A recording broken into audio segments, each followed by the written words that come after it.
দেখো বন্ধুরা, এটা হচ্ছে পিএইচির পাইপ। পেটে কিভাবে জল বেরোচ্ছে, জল বেরে চারিদিকে একদম পুরো বাজারে জল হয়ে গেছে।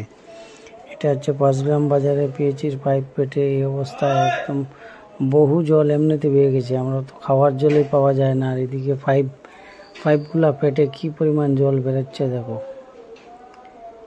প্রথম যখন ফেটেছে পাইপটার জলের প্রেশার এত বেশি ছিল যে একদম দোকানের উপরে পর্যন্ত চলে গেছে জল। ধীরে ধীরে আস্তে আস্তে মোটামুটি জল বন্ধ করে দেখো চারিদিকে জল, একদম গাড়ির জাম লেগে গেছে এই পরিমাণ জল।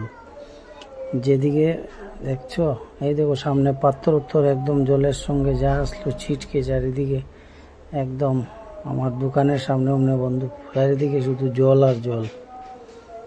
বিরাট অবস্থা, দেখো কি অবস্থা, জল ফেটে চারিদিকে শুধু জল আর জল। এক তো ফ্লাডের জল চারিদিকে, এক তো এদিকে জল, যেদিকে যাও খালি জল আর জল চলছে। উপর থেকেও পড়ছে, নিচের থেকেও, সব দিকে জল আর জল।